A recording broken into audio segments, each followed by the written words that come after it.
नमस्कार बंधुरा केमन आছেন আপনারা সবাই आशा करी ভালো আছেন। তো আজকে বানাচ্ছি শীতের স্পেশাল রেসিপি। এটা প্রায় সবার বাড়িতে শীতকালে হয়েই থাকে, যে কোনো বাঙালি বাড়িতে পাওয়া যায় এই তরকারিটি। সেটা হচ্ছে বিট আলু গাজর দিয়ে তরকারি। তো কেটে নিয়েছি এখানে বিট আলু আর গাজর ডুবো ডুবো করে কেটে নিয়েছি। একটা বড় সাইজের টমেটো লাগবে এর সঙ্গে, কারণ একটু টক টক ভালো লাগে এই তরকারিটা। আর এদিকে বেশ খানিকটা মটরশুঁটি আমি ছাড়িয়ে রেখেছি। খুবই সামান্য উপকরণ, কিন্তু খুব টেস্টি হয় রান্নাটা। তাহলে শুরু করি। এখানে কড়াই আমি নিয়ে নিয়েছি সরষের তেল, তাতে দেব কালো জিরে, ফোড়নে কালো জিরে আর একটি কাঁচা লঙ্কা। ফোড়নটা ভাজা হয়ে গেছে, দিয়ে দিচ্ছি আলু বিট আর গাজর। আলু বিট আর গাজরকে ভালো করে তেলের সঙ্গে মিশিয়ে একটুক্ষণ ভাজা ভাজা করে নেব। একটুক্ষণ চাপা দিয়ে দেব, দিলে এটা ভাজা ভাজা হয়ে যাবে। বিট আলু গাজর কিছুক্ষণ ভেজে নিয়েছি, এর মধ্যে দিয়ে দিচ্ছি ছাড়িয়ে রাখা মটরশুঁটি। আবার একটু নাড়াচাড়া করে নেব। সমস্ত কিছু একটু ভালো করে নাড়াচাড়া করে একটু ভেজে নিয়ে দিয়ে দেবো একটি বড় সাইজের টমেটো। টমেটোটা সবজির সঙ্গে একটু মিশিয়ে নিচ্ছি। এবার আমি সবজির মধ্যে দিয়ে দিচ্ছি স্বাদ মতো নুন, পরিমাণ মতো হলুদ আর ঝাল বুঝে লঙ্কার গুঁড়ো।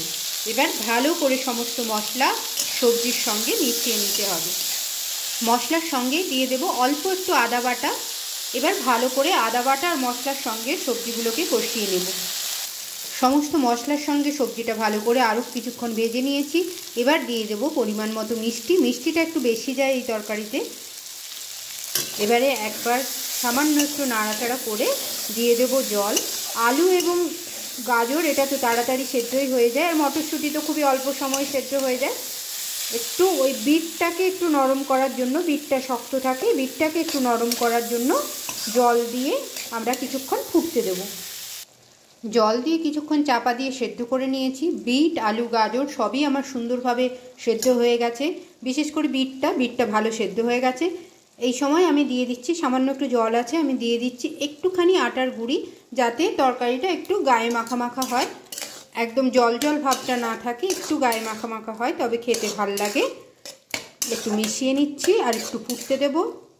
সবজিটা আমার হয়ে গেছে, এবার নামানোর পালা।